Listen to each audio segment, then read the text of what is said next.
Gorathi Dominion had a word for the moment a civilization broke. It was not a dramatic word.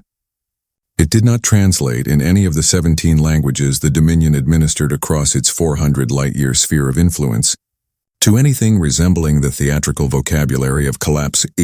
No falling, no shattering, no sound of something magnificent brought low. The Gorathi word was Kethsova, and its closest approximation in any human language would have been something like the settling. The moment when resistance, having exhausted itself against something immovable, finally found its natural level, like water after a storm, like dust after a tremor. The Gorathi did not think of themselves as destroyers. This distinction mattered to them, genuinely and without irony. They were administrators. The Dominion had been built over 3 centuries not through the pleasure of conquest, but through the practical recognition that the region of space they inhabited required management, and that management required authority, and that authority, in a universe where no one gave it freely, had to be taken. They took it efficiently. They maintained it without cruelty. There were rules, there were courts, there were mechanisms by which even occupied civilizations could petition for review of their terms. The Gorathi were not, by any reasonable external measure, the worst outcome a civilization could face. They were simply the outcome that came whether you chose it or not. Supreme Commander Davan Orith had overseen 9 Kethsovas in his 26-year military career. He had felt each one as something distinct from victory. Victory implied contest, and by the time a civilization reached Kethsova, the contest was long decided. What he felt was closer to resolution, the satisfying sense of a system returning to equilibrium after a period of unnecessary turbulence. He was 51 years old, with the particular physical authority of a Gorathi senior officer, broad through the shoulders in the way that Gorathi evolutionary history had made the species, with the elongated neck that served as a social signaling mechanism, and that he kept precisely positioned, neither raised in threat nor lowered in deference. He had commanded the 3rd Expansion Fleet for 7 years. In those 7 years, the 3rd Expansion Fleet had incorporated 4 civilizations into the Dominion, 2 of them without firing a single weapon, simply through the demonstrated arithmetic of what the fleet could do versus what the target civilization could respond with. He had been assigned the human situation 11 months ago, when the Dominion's long-range survey had finally achieved sufficient penetration of the interference patterns that surrounded the solar system the humans called home, and the first real intelligence picture had begun to emerge. The intelligence picture had taken 4 months to compile to a level of confidence that Orith considered actionable. When it was complete, he had reviewed it 3 times before calling his senior staff together. The humans had a fleet. A real fleet, not the token orbital defense systems that some newly contacted civilizations possessed. Enough ships to call themselves militarized without having anything that could actually threaten a serious force projection. The human fleet was in the thousands. Their weapons technology was based on energy signature analysis, competitive with Gorathi standard armament. Their monitoring network was extensive, though the analysis team had not yet determined precisely how extensive, because the interference field that surrounded their home system also made it difficult to trace the outer boundary of what the humans could see. He had looked at this intelligence picture and made a decision that he later, in the reconstruction, in the quiet of an aftermath that was nothing like the resolutions he had known, understood had been built on a foundation of something that resembled thoroughness, but was missing one essential component. He had been thorough about what the humans had. He had not been sufficiently curious about what the humans knew. The Gorathi Dominion's declaration of intent was delivered, as was standard protocol, 48 hours before the first fleet elements crossed into what the humans' own navigational records designated as sovereign space. The declaration was not a negotiating document. It was an administrative notice, the kind of communication that said, not "we propose," but "here is what will happen," with the details of the framework that would govern the human civilization's incorporation into the Dominion laid out in clear, comprehensive terms. The communication was sent to what the Dominion's intelligence assessment had identified as humanity's primary governmental body, the United Earth Assembly, operating from a facility in the northern hemisphere of the human homeworld. It was sent in 3 languages simultaneously: Gorathi Standard, the trade lingua franca of the Dominion's outer territories, and a version of a human language called English that the Dominion's translation team had reconstructed from intercepted broadcasts. The English translation was imperfect. Several key phrases carried connotations that the translation team, working without direct access to human native speakers, had approximated rather than confirmed. The phrase that translated most accurately as administrative incorporation came through in the English version as something closer to mandatory integration, which was not precisely wrong but was considerably more abrupt in implication than the Gorathi, original the United Earth Assembly, received the declaration and spent 14 hours in closed session before composing its response. The response was brief. It was transmitted in English and Gorathi Standard, which surprised the communications officers on the fleet's command vessel, because correct Gorathi Standard from a first contact civilization was unexpected. And in a third language that the translation team logged as unidentified, possibly ceremonial. The response said, "The United Earth government has received and reviewed your declaration. We do not accept its terms. We ask that you halt your fleet's advance and enter into direct communication with our designated representative. If you choose not to halt, we want to be clear that we have prepared for this contingency and you should expect a response proportional to your actions." Orith read it twice. Then he asked his intelligence officer, Commander Bell Taris, what he made of it. Taris was 37, sharp in the specific way that intelligence work either produced or filtered for. Not broad brilliance, but a deep, narrow ability to read the shape of a situation from incomplete information. He had been the primary analyst on the human assessment for the full 4 months of its compilation, and he was the person in the fleet who had spent the most time thinking about what the humans were and how they thought.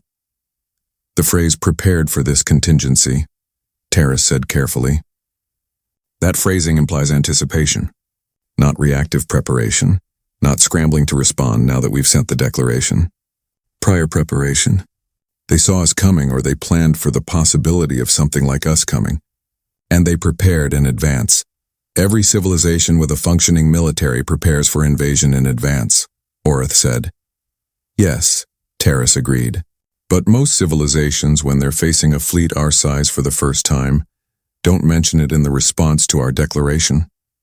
They don't remind us that they've had time to think. The ones who mention it are either bluffing or they want us to know it's not a bluff. He paused. I haven't been able to determine which one this is. The intelligence picture gives us a fleet in the high thousands, Orith said. Our forward force is 4,000 ships. Our reserve 2,000. We outnumber their active deployment. We have a count of their active deployment, Taris corrected gently. We have partial sensor penetration of their home system, the interference field. Our penetration is sufficient for military planning purposes. The analysis team signed off on it. Yes. Taris was quiet for a moment. They did. Orith looked at his intelligence officer for a moment, reading the specific quality of that quiet. Then he made a decision that was, in the terms of Gorathi military doctrine, correct.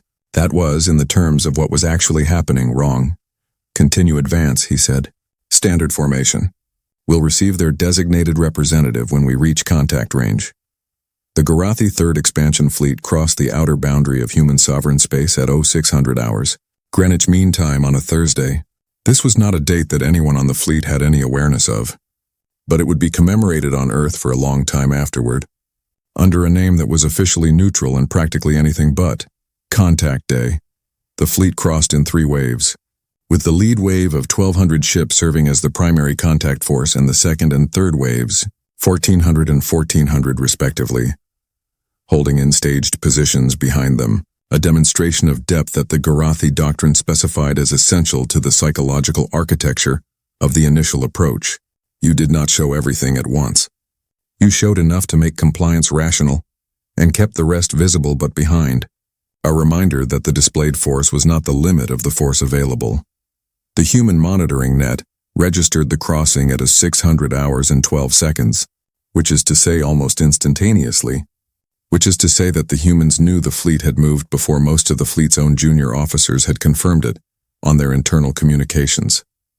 This information was routed through the quantum relay that formed the backbone of humanity's communication architecture to Fleet Command in Seoul, to the United Earth Assembly in Geneva, and to the commanders of 7 fleet formations that were, At 600 hours and 14 seconds, in various states of readiness in various locations that the Gorathi intelligence picture had not fully characterized.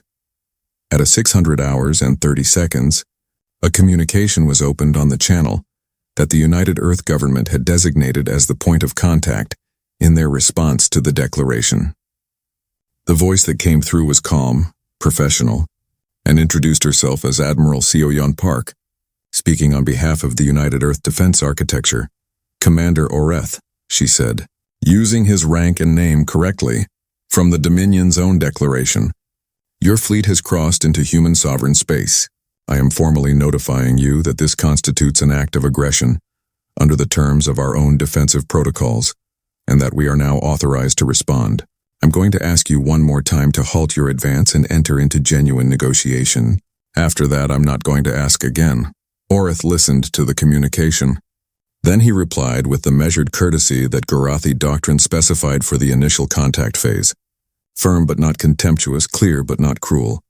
"Admiral Park, we have received your government's response to our declaration and we respect the principle behind it. However, our fleet's advance is not a negotiating position. It is the framework within which negotiation will occur. We will receive your representative when we reach contact range. At that point, the terms of incorporation can be discussed in detail. There is room within our framework for significant administrative autonomy. We encourage you to approach the conversation with that understanding." There was a pause of several seconds. Then Admiral Park said something that Oreth logged at the time as an unusual communication choice, and that he understood later was the last warning he received. "Commander," she said, "I want to ask you something before we go further. In your intelligence assessment of our civilization, in the 4 months your analysts spent compiling the picture of what we have and what we can do, did your team spend any time on our history? Not our current military capability. Our history." Oreth looked at Terrace.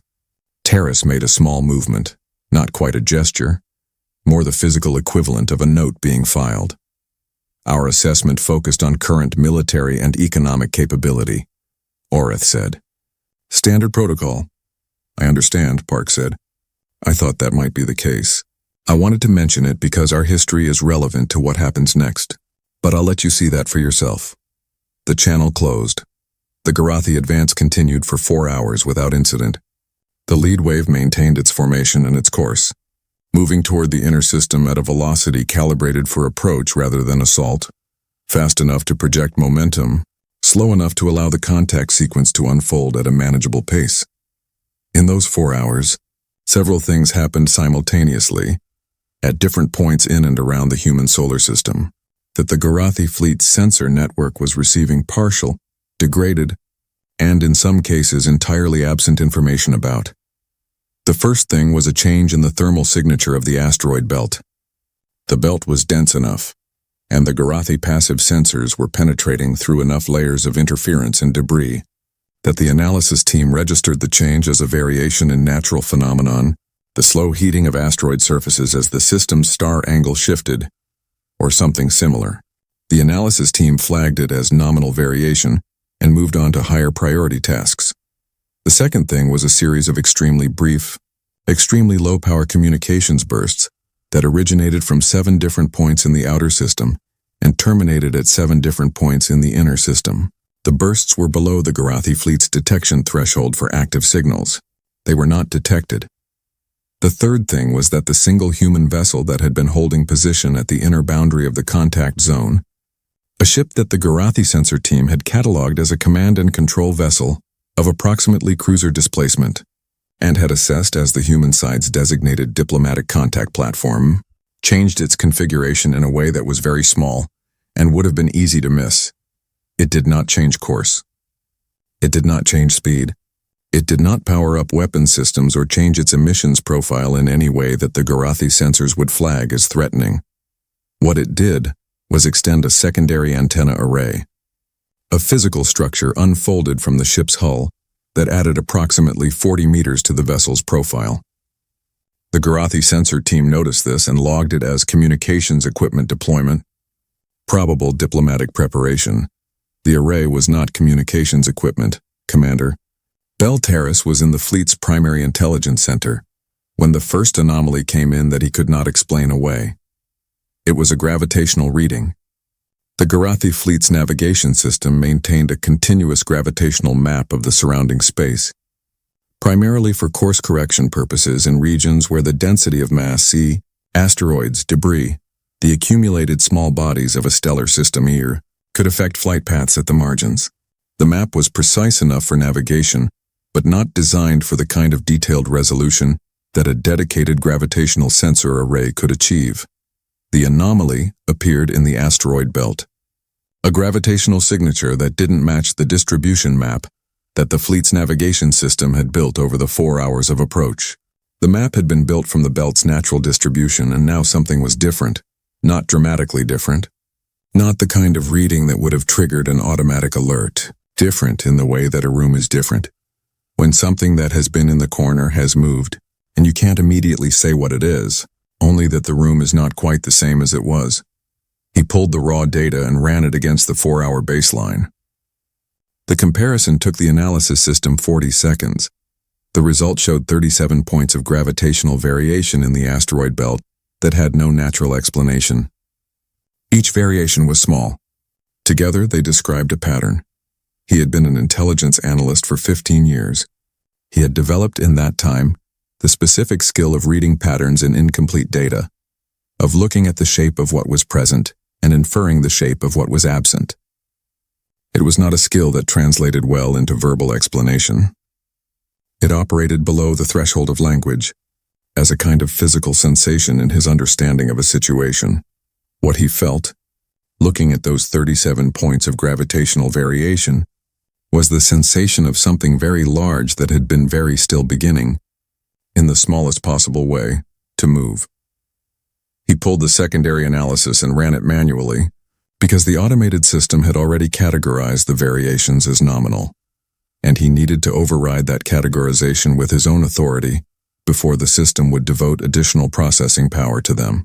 This was a small bureaucratic friction, the kind built into the fleet's analytical architecture to prevent individual analysts from consuming shared computational resources on low-priority assessments, and navigating it took him 11 minutes that felt, in retrospect, like a very long time.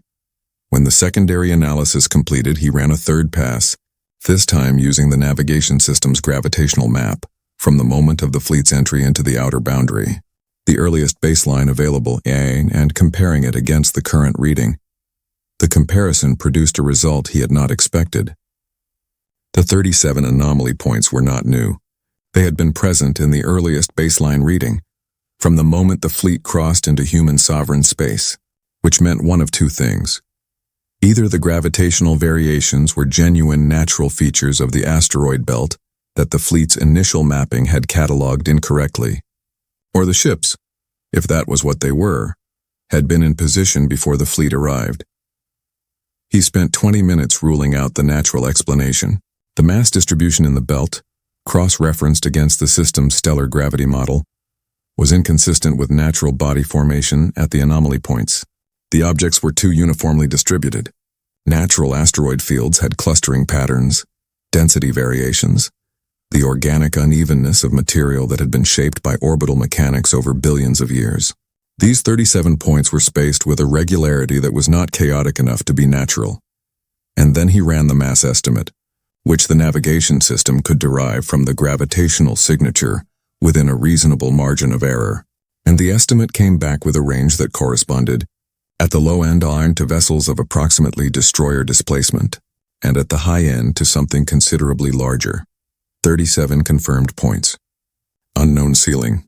Unknown individual displacement. In position since before the fleet arrived, which meant in position for at least 4 hours, which meant, if the fleet had been detected at the outer boundary, as Park had implied, potentially in position since the moment the fleet was detected, or longer, or much longer. He thought about 14 months, about the preparation Park had described, about cold and dark ships in an asteroid belt, running no active emissions, holding position with the patience of something that had been placed there and told to wait. How long had they been waiting? He pulled up the Dominion's first survey data on the human system, the penetration 14 months ago that had triggered the intelligence assessment, and ran the gravitational readings from that survey against the current anomaly map. The survey data was degraded, partial, filtered through the interference field at the outer boundary of the Shattered Arms neighbor systems, but it was enough to check. The anomaly points were present in the survey data. 14 months ago, at the first moment of Gorathi observation, the ships in the asteroid belt had already been there. Terrace sat back in his seat and looked at the ceiling of the intelligence center for a long moment. They had not positioned the reserve fleet in response to the Gorathi survey. The reserve fleet had been there before the survey, which meant it had not been built for this encounter specifically. It had been built for the encounter in general, for the arrival of whoever showed up, whenever they showed up, and it had been waiting, cold and dark and patient, for the day that something like the third expansion fleet crossed the outer boundary. How long had it been waiting? He thought about the near-extinction event Park had mentioned, approximately 70 years ago in human terms. He thought about a civilization that had survived something that almost ended it, and had decided that the response was to build something that could not be surprised again. And he thought about the specific, deliberate, unhurried patience required to maintain a reserve fleet in a cold, dark asteroid belt for decade after decade after decade, crewed in rotation, supplied through channels that were invisible to outside observation, held in readiness against an enemy whose name and face and ships were not yet known. Not for 14 months. Not for one anticipated threat, for 70 years. For whoever came, he opened a channel to Orath. "Commander, I need you to look at something." Orath reviewed the gravitational data in the tactical center while the fleet continued its advance. He was not a man who panicked. His career had been built on the opposite of panic, on the steady, methodical response to developing situations that the Gorathi Officer Corps cultivated as its highest professional virtue. He looked at the data, he looked at Terrace, and he asked the question that the data required him to ask. "What are we not seeing?" "I don't know yet," Terrace said. "The variations are consistent with large mass objects that our sensor coverage has been treating as part of the belt's natural distribution." "If they're not natural ships," Orath said, "possibly. The mass signature is consistent with warship class displacement." "But the count," Terrace stopped. "How many?" Terrace looked at the display for a moment longer. "If every variation point corresponds to a single vessel, 37. But these are the ones I can identify as anomalous from 4 hours of baseline data. If the baseline itself was contaminated from the beginning, if they were already in position when we entered sensor range, then I can't give you a reliable count. I can only tell you the floor's 37. Orath looked at the display. "Open the channel to Admiral Park." The channel opened. Park's voice came through with the same quality it had carried in every previous exchange, the unruffled steadiness of someone who had been ready for this conversation for considerably longer than the person on the other end. "Commander Orath," she said. "Admiral, the gravitational anomalies in your asteroid belt. Yes, those are your ships." "Some of them," she said. "How many?" A pause. "How many do you think?" Orath recognized the shape of this question. He had used versions of it himself in previous contact sequences, asking the other party to declare their assessment as a way of understanding what they knew and what they were willing to reveal. He answered honestly, because dishonesty at this stage served nothing. "Our sensor penetration is insufficient to give me a reliable count. My intelligence officer estimates a floor of 37 based on gravitational variance. He cannot give me a ceiling." "That's a fair assessment of your sensor data," Park said. "The interference field around our home system extends outward considerably further than your advanced penetration has mapped. You've been operating with partial information since you entered sensor range." A brief pause. "The ships in the asteroid belt are the third element of our response formation. They've been cold and dark since you crossed the outer boundary. They haven't moved. They won't move unless we need them to." "The third element," Orath said carefully. "What are the first and second?" "The first is the engagement screen," Park said. "Those are the ships you've been tracking, the force you've been measuring your fleet against since you entered the system. I won't give you their exact count, but I'll tell you they're real and they're where your sensors say they are." "And the second element?" "The second element," Park said, "is already behind you. It took the Gorathi fleet's rear sensors 4 seconds to process the information and return a confirmed reading. 4 seconds during which Orath stood in the tactical center, and felt something that he had not felt in 26 years of command. Not fear exactly, but the kinetic full-body recognition that the frame through which he had been reading this situation was wrong, and had been wrong from the beginning, and the cost of that wrongness was now arriving. The rear sensors confirmed what Park had said. Behind the Gorathi fleet, between the fleet's current position and the outer boundary it had crossed 4 hours ago, there were ships. Gorathi sensors had not detected them on the advance because they had been running without active emissions, cold and dark, positioned in the debris field of the outer system's cometary halo, with the specific patience of vessels that had been placed there before the Gorathi fleet had arrived, and that had simply waited while the Gorathi advance moved past them, and were now between the fleet and the way home. The count that came back from the rear sensors was not complete. The cometary halo was diffuse and the sensor penetration was partial, but it was enough. Orath looked at the tactical display for a long moment. The lead wave ahead, approaching the human engagement screen, the reserve waves behind the lead, within the system's inner boundary, and behind all of it between his fleet and the exit, a force of unknown size that had been in position, silent, since before his fleet arrived. He thought about Terrace's phrase from months earlier, during the original intelligence assessment. We have partial sensor penetration of their home system. He thought about Admiral Park's question, had they looked at human history, not just human capability? He thought about the communication in the response to the declaration. We have prepared for this contingency, not we are preparing. We have prepared, past tense, already done, waiting. He had read it at the time as diplomatic emphasis, as the kind of phrasing that communicated resolve without confirming specifics. It had been a statement of fact. Open the full fleet channel, he said. His voice was level. He made it level consciously, the way you control a breath. All ships hold current position. Weapon systems to standby, not active. Do not take any action that can be read as offensive. Then he opened the command channel to Park. Admiral, he said, I need to understand what I'm looking at. Park gave him 20 minutes. Not as a courtesy, or not only as a courtesy. She gave him 20 minutes because 20 minutes was the time her own command structure needed to complete the confirmation that all elements of the response formation were in position and ready, and it would have been wasteful to have a conversation before that confirmation came through. When the channel reopened, she said, I'm going to describe our formation to you, Commander.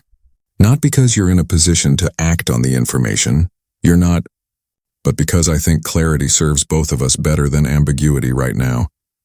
And because what I'm about to tell you is something you should take back to whoever sent you here. I'm listening, Orath said. The engagement screen to your front is 3,400 warships, standard mixed formation, line vessels, strike elements, support. The weapon systems are the generation you've been assessing, based on energy signature analysis. Your assessment is accurate. We don't have a significant technological advantage there. It's roughly a par match at that level. That's not all of it, Orath said. No, Park agreed. The screen is the visible layer. The second element in the ships behind you, numbers 2,100. They've been in the cometary halo since 16 days before you crossed our outer boundary. Your fleet's advanced sensors didn't resolve them, because they were built to not be resolved at the detection range your advanced sensors operate at. They are not running standard military emissions profiles. They are running a custom signature, developed specifically for operations in our outer system debris fields. We've been working on it for 11 years. 11 years, Orath thought. He filed it and kept his face steady. And the asteroid belt. The asteroid belt reserve is a separate matter, Park said. I'll come to that. First, I want to make sure you understand the tactical position.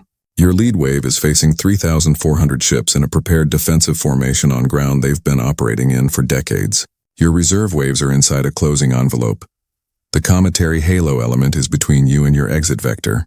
Your communications back to Gorathi Dominion space are passing through a region of our monitoring net that we can disrupt at our discretion. You are, Commander, not in a good position. Orath had known this for the past 20 minutes since the rear sensor reading came back. Hearing it stated in this precise, unhurried inventory was a different experience. Not because the facts changed, but because the clarity of them did. There was a particular quality to Park's delivery. Not triumph, not contempt. the quality of someone reading a prepared document to a person who needed to understand it completely. "The asteroid belt?" he said. "The asteroid belt reserve," Park said, "is the reason I asked whether your analysts looked at our history.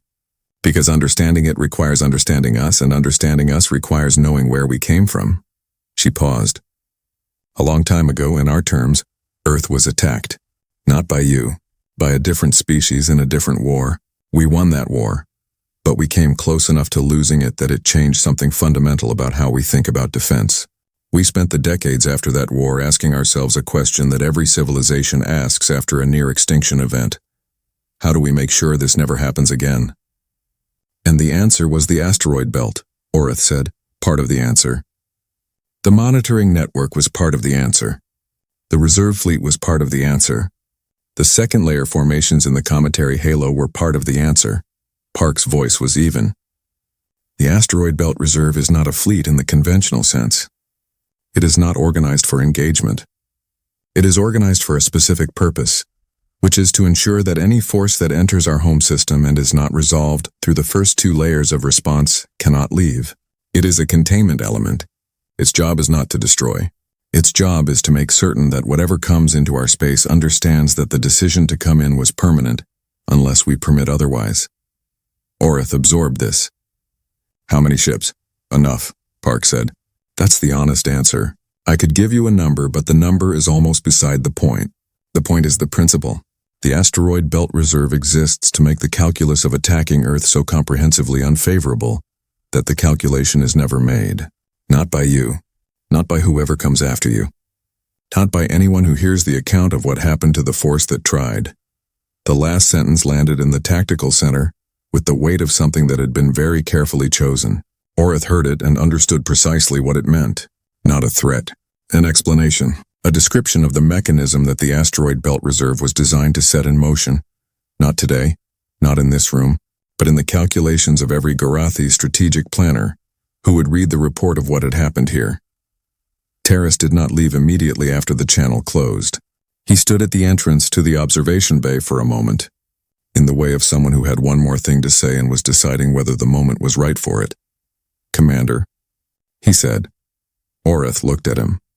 "I've been running the numbers on the cometary halo formation, the positioning of their second element, the 2,000 ships behind us."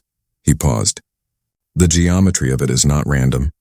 I ran it against our standard fleet movement models, the ones we use for approach and hold operations, and the human formation is placed precisely at the point where our reserve waves would need to be if they were going to attempt a fighting withdrawal toward the outer boundary." Orath was quiet. "They didn't place it to block our lead wave," Terrace continued. "They placed it to block the reserve. Which means they modeled our response to finding ourselves in this position. They anticipated that our instinct would be to pull the reserve back to secure an exit vector, and they positioned their second element to make that instinct useless before we had even thought of it." He looked at the floor for a moment. "I keep trying to find the element of this that was improvised, the part where they reacted. I can't find it. Every piece of what she described was in place before we crossed the outer boundary. Every piece accounts for something we would do. It's like reading a transcript of a decision-making process we haven't had yet." "They modeled us," Orath said. "They modeled Gorathi fleet doctrine," Terrace said, "which they had 14 months to study, and 6 previous incorporation accounts to draw from, and I checked this morning, at least 3 academic analyses of our tactical history that were published in open Dominion research archives and apparently accessible to anyone with a functioning long-range communication array." He stopped. "We published our own doctrine, in detail, for internal research purposes, and never considered that someone outside the Dominion might read it." Orath closed his eyes for a moment. Just a moment. Then opened them. "Go get some rest, Terrace." "Yes, Commander. And in the morning, I want a full assessment of every piece of information about our fleet and our doctrine that exists in open or semi-open archives, accessible outside Dominion space. Everything. How much of it there is, how detailed it is, and what a sufficiently motivated analyst could reconstruct from it about our operational capability and tactical behavior." Terrace nodded slowly. "I'll have it ready. I already know what it's going to say," Orath said. but I want it in writing, for the report. Terrace found Orath in the observation bay an hour into the formal recess that both sides had agreed to before the next phase of communication.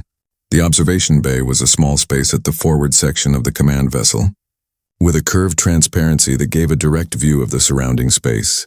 The debris and dust of the asteroid belt at the edges of visibility, the blue-green of the human homeworld at the center, the silent, invisible weight of whatever number of ships it actually was distributed through the system around them. I should have pushed harder, Terrace said. He did not mean it as self-flagellation. He meant it as a factual accounting, the kind that a good intelligence officer conducts in the aftermath of a failure. You flagged the concerns, Orath said. I flagged them, and then accepted the rebuttal. The analysis team signed off, the senior staff signed off, and I filed the concerns in a secondary notation and moved on. The right call would have been to keep pushing until someone could actually refute the concern, rather than just override it. What would you have said if you'd pushed? Terrace thought about it. I would have said that we had no information about what they knew. Not what they had, we had partial information about that. But what they knew about us, what they'd been doing with 14 months of advance warning, what their history had made them prepare for. He looked out at the blue-green planet. We walked into a room where they'd been watching us through the window for over a year, and we thought we were arriving unannounced. Orath was quiet for a moment. The near-extinction event she mentioned. The earlier war. Do we have any record of it? I pulled the archive while she was talking. There's a reference on very thin from a deep survey 30 years ago. A significant conflict involving the human home system approximately 70 years before that. The survey flagged it as historical and assessed the human civilization as having emerged from it in a weakened state. Terrace paused. The assessment was wrong. What had actually emerged from it was a civilization that had decided, at a foundational level, that being caught unprepared once was the last time that would ever happen, and we looked at their current fleet size and said they had adequate capability for our purposes. We looked at their current fleet size and their weapons technology and their economic output, Terrace said. We didn't look at what the fleet was for. We assumed it was the same thing our fleet is for. Power projection, territorial assertion. We didn't consider that they might have built it entirely for a different purpose. Defense, Orath said. Specifically defense against the scenario we just walked into, Terrace said. Every element of what she described, the monitoring network, the second layer cometary formation, the cold dark asteroid reserve, the doctrine of letting the attacker advance until they're fully inside the envelope. All of it is designed for one scenario, a large force entering their home system with the intention of incorporating them into someone else's political framework. He looked at Orath. They built it for us, or for whoever we turned out to be. They didn't know our name, but they knew we were coming. Eventually, Orath looked at the planet for a long time. Then he said quietly, the question Admiral Park asked, about our history? Yes. What did she want us to know about their history specifically? Terrace was quiet for a moment. I think she wanted us to know that they had been afraid, that they remembered what it felt like to almost lose everything, and that they had decided after that the right response to that feeling was not to seek guarantees from others, not to join a framework that promised protection in exchange for autonomy, but to build something of their own that made the question of protection irrelevant. He paused. They're not aggressive. There's no record of them projecting force outside their own system. Everything they built is oriented inward, protecting this place, this planet, this particular blue-green world. They never built an empire. They built a fortress. And they had the patience to keep building it for decades before anyone with imperial intentions showed up to test it. And now we're inside the fortress, Orath said. At their discretion, Terrace said. Yes, the formal recess lasted 22 hours. During that time, the Gorathi fleet held position, a discipline that Orath enforced with particular care, because the worst thing that could happen in the current situation was an individual captain making an individual decision that read as hostile movement. The fleet held. The ships ran their standard maintenance cycles. The crews kept to their duties and the tactical display showed, with a stillness that had a quality of deliberateness, the surrounding human formation doing precisely the same. Nothing moved. Nothing needed to move. The situation had already moved to where it needed to be. The communication from Dominion High Command came through 14 hours into the recess, after Orath's full situation report had made the transit to Dominion space and been reviewed at the appropriate levels. The communication was terse, as High Command communications tended to be, and it contained 3 elements: an acknowledgement of the situation report, a directive to avoid escalation, and a set of parameters within which Orath was authorized to begin preliminary discussion of a different kind of relationship with the human government, not incorporation. The word was notably absent from the directive. The parameters described something that the Dominion's legal and diplomatic architecture didn't have a standard template for: a relationship between the Dominion and an external civilization that was not a client, not a protectorate, not a tributary, but something that would have to be defined from scratch. Orath read the directive twice and then asked Terrace, with the dry precision of a man who was processing an institutional paradigm shift, "Does the Dominion have a standard framework for peer relationships with external civilizations?" "No," Terrace said. "Then we'll need to build one." "Yes. That will take time." "Yes," Terrace said again. The formal communication session that followed the recess was conducted in a different register than the first exchange. Not warmer exactly. Both sides were professional and measured, but different in the specific way that a conversation is different when both parties understand what they are actually talking about. Park opened by acknowledging the Dominion's communication parameters. "We understand you have authorization to discuss a framework other than incorporation. We're prepared to have that conversation. I want to be clear about what we're looking for because I think clarity saves time." "Go ahead," Orath said. "We want to be left alone," she said. "That's the core of it. We want to operate our territory, develop our civilization, and pursue our own interests without being required to coordinate with or subordinate to any external authority. We're willing to establish formal non-aggression. We're willing to discuss trade protocols, genuinely open peer-to-peer trade, not the framework you use with incorporated territories. We're willing to establish communication channels and diplomatic representation. What we're not willing to do is accept any arrangement that gives the Dominion oversight authority over our decisions. The Dominion has never established a relationship on those terms," Orath said. "I know," Park said. "That's why this is interesting." Something in the tactical center shifted almost imperceptibly when she said that. Several of Orath's officers found themselves later remembering that specific moment. Not because of what she said, but because of how she said it, with the particular unperformed calm of someone who was genuinely interested in the problem, rather than performing interest in it. "The terms you're describing," Orath said carefully, "would require the Dominion to recognize a fully sovereign external power within what we currently consider our sphere of influence. That has significant implications for our regional framework." "Yes," Park agreed. "It does. I imagine it also has significant implications for the 8 civilizations currently inside your framework, who will note that when Earth declined incorporation, the Dominion's response was eventually to seek an alternative arrangement." She paused. "We're not trying to destabilize your Dominion, Commander. We're just not going to be part of it. Those two things can coexist if both sides approach them carefully." Orath thought about the 8 incorporated civilizations, about the Oraveth Collective, and the 5 others who had talked to the humans during the 14 months of preparation. About what they had provided, the knowledge, the detail, the guide to how the Gorathi approach worked, and what they might take away from the knowledge that the approach had for the first time produced a different outcome. "You used our own history against us," Orath said. "Not an accusation, simply the recognition of the fact. We used publicly available information from parties willing to share it," Park said. "Your Dominion never restricted the incorporated civilizations from discussing their experience. You didn't think it mattered. We didn't think anyone would ask." "No," she said. "You didn't." Orath looked at the tactical display for a long moment. 3,400 ships in the engagement screen, 2,100 in the cometary halo, whatever the asteroid belt actually held. And against that, his 4,000 ships holding position, in a situation that had been defined, that had been comprehensively, patiently, precisely defined, by a civilization that had been building toward this moment for decades. "I'll need to take your proposed terms back to High Command," he said.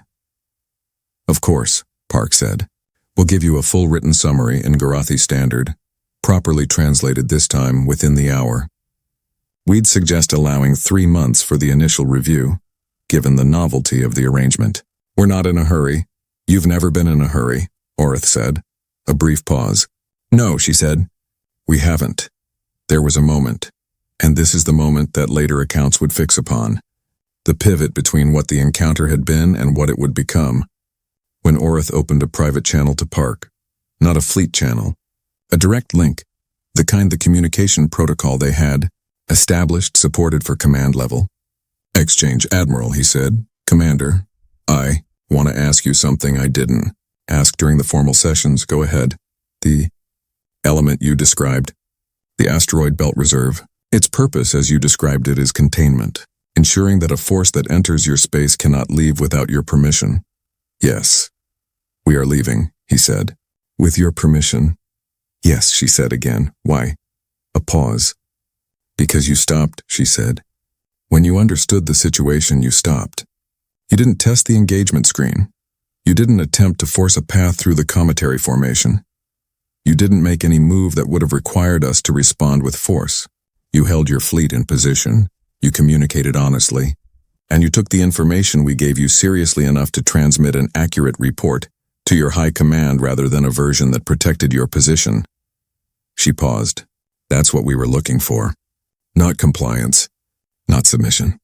The ability to revise, to look at new information and update the frame. Because a Dominion that can do that is a neighbor we can work with. A Dominion that couldn't would have been a different conversation entirely. And if we had tested the engagement screen, then the conversation would have been different, she said simply.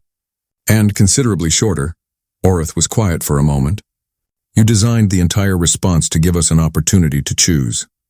We designed the entire response to give you an opportunity to see clearly, she said. What you did with it was your choice. He thought about that. About the months of preparation, the layers of the formation, the comprehensive patience of it all, about the difference between a weapon pointed at something and a mirror placed in front of it. Admiral Park, he said, I'm going to recommend when I file my full report that the Dominion approach the diplomatic process with genuine intent. Not as a tactical pause, not as a delay while we reassess military options. As genuine intent, he paused. I don't know if High Command will accept that recommendation. I know, she said, but the record will show you made it. Yes, he said. I suppose it will. The withdrawal of the Gorathi 3rd Expansion Fleet began 8 hours after the formal communication session ended. It was orderly, the lead wave departing first, followed by the reserve waves at staged intervals, with the cometary halo element of the human formation maintaining its position throughout and the engagement screen forward element, holding until the last Gorathi ship had cleared the outer boundary. Orith watched the withdrawal from the observation bay. He watched the fleet form up outside the human outer boundary and hold there while the final administrative communications were completed and transmitted. In Fleet Command in Seoul, Admiral Park completed her final communication of the day and then sat for a while in the quiet of her office, looking at the tactical display that showed the Gorathi fleet moving away from the outer boundary with the steady, purposeful velocity of a force that had reassessed its position and chosen the only rational direction available. She thought about the question Orith had asked. Why let them leave? She had given him an honest answer because he had stopped, because he had been willing to revise, because the ability to update in the face of new information was the quality she had been watching for. She had not given him the other part of the answer, which was not contradictory but was quieter, and was the part that the formal record did not need to contain. They had let him leave because the lesson that the Dominion would take back with it was more valuable than the destruction of 4,000 ships. Because the report that Orith would file, detailed, accurate, and she believed genuinely honest, would propagate through the Gorathi intelligence apparatus and eventually reach every strategic planner in the Dominion. Because the lesson that the third element of the response formation was designed to teach was not, we can contain you, but we chose not to.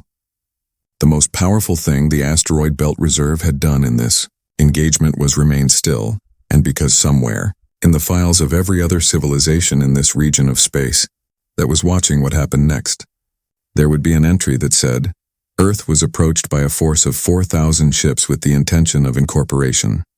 Earth had been preparing for 14 months. Earth's response did not fire a single weapon. The force withdrew. The terms of a peer relationship are currently under negotiation. That was the lesson.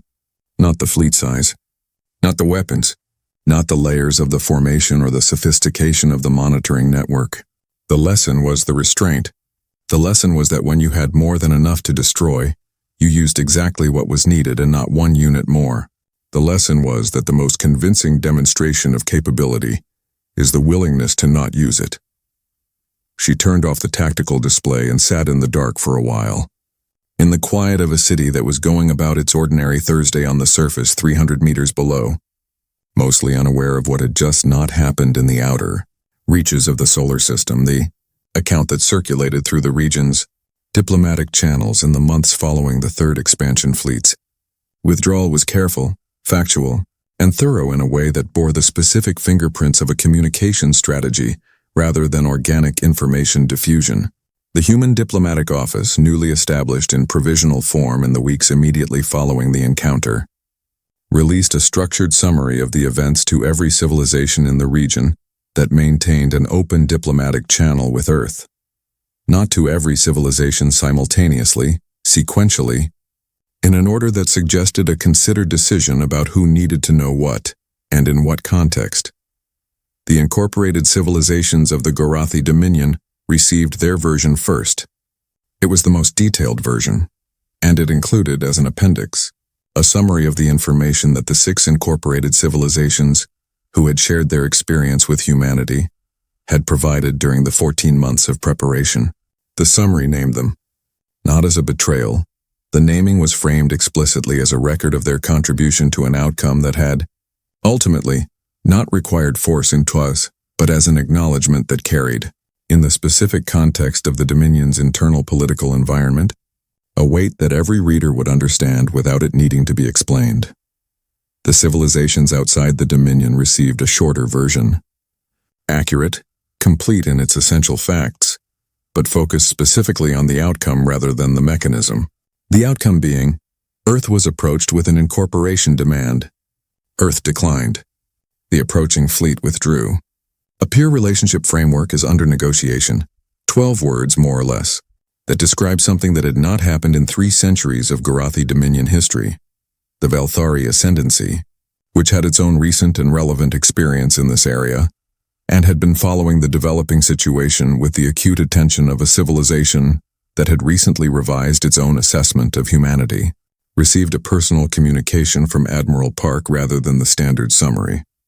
The communication was brief and cordial, and contained, near the end, a sentence that First Voice Kalen Voss read 3 times before he was certain he had understood its implication correctly. The sentence said, "We hope that the framework being established between Earth and the Gorathi Dominion, and the framework established following the Karath contact, can eventually form the basis for a broader regional arrangement. Number sequence, one in which the Valthari Ascendancy, the Gorathi Dominion, and Earth can each operate as recognized principles rather than in the hierarchical configurations that currently define the region's political structure." Kalen. Voss set down the communication and looked at it for a long moment. Then he called Danis Oro, the 7th voice who had said, 2 years ago, in the emergency session that preceded the Karath contact, that the Valthari had never applied their doctrine to a civilization that had grown up without reference to the ascendancy, and whose concern had been filed and set aside. "Read this," he said. When Danis Oro arrived, Danis Oro read it. Then he set it down and looked at it the same way Voss had. "She's proposing a 3-party regional framework," he said.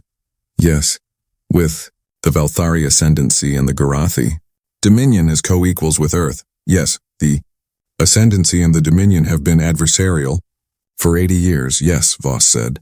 "They know that. I suspect that's why they're proposing it. A framework that requires us to sit at the same table as the Dominion requires both of us to be on our best behavior." He paused.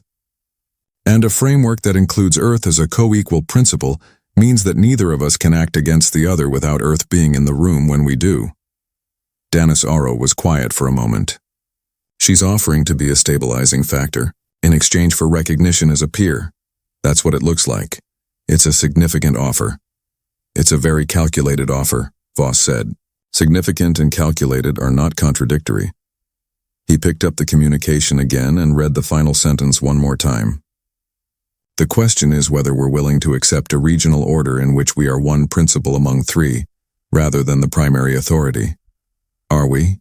Voss thought about the Gorathi reckoning, about the 93 years of observation, about the 11,000 ships in the asteroid belt that had never activated, about what Vale Oris had said in the debrief.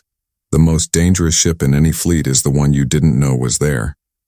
I think, he said slowly, that we are being offered a choice between accepting a peer and creating an adversary. And I think that given what we know about the humans, those are genuinely the only two options on the table. He set down the communication. Draft a response. Indicate that we are willing to explore the framework. Use careful language. Nothing that commits us before we've reviewed the full terms. But indicate genuine interest. Danis Oro nodded. At the door, he paused in the way that Danis Oro often paused at doors, as though the threshold were a natural place to finish a thought. First voice, he said. The follow-up survey. The one Seal Athari recommended 700 years ago. The one that was never conducted. What about it? I've been thinking about it since the reckoning. About what would have happened if it had been conducted. If we had found them 80 years ago or 100. When they were still building the monitoring network. Before the reserve fleet was fully established. Voss looked at him. And? I don't think it would have changed much, Danis Oro said. I think they would have been ready then too. Or if they weren't, they would have gotten ready. The decision was made 70 years ago, and the decision was to be permanently ready. The survey wouldn't have caught them before they were ready. It would only have caught them before we understood that. He paused. The lesson of Seal Athari's note isn't that we missed the chance to find them first. It's that the idea of finding them first assumed there was an advantage to be had. And there wasn't. There never was. They had already decided. Voss sat with that for a long moment. Write the response, he said. Years later, a Gorathi diplomat named Sarah Van, who had been assigned to the newly established Permanent Human Gorathi Liaison Office as a junior attaché, and had risen over a decade to serve as the Dominion's senior representative on Earth, was asked by a new colleague, fresh from Dominion space, still adjusting to the experience of a posting that was unlike any other in the Dominion's diplomatic service, what the most important thing to understand about the humans was. Sarah Van had been asked variations of this question many times. She had given many different answers depending on the context and the questioner. She had talked about the monitoring network, about the defense doctrine, about the patience and the thoroughness and the specific quality of a civilization that had been, at a formative moment, almost destroyed, and had decided that the response to almost was to become the kind of entity that almost could not happen to again. This time, she gave a different answer. The answer she had arrived at, through 10 years of working alongside humans, attending their policy sessions and their planning meetings and their quiet, unhurried discussions of situations that other civilizations would have handled loudly and with considerably more visible urgency. The most important thing, she said, is that they remember. Her colleague looked at her. Remember what? Sarah Van looked out the window of the liaison office, which had a view of the city and beyond it, the edge of the sky where the atmosphere blued out toward the space that the monitoring net watched without rest, day and night the way eyes watch that have learned. At great cost once con what it cost not to. Everything, she said. The most dangerous enemy is not the one who comes at you loudly. It is the one who is already ready before you knew you were coming.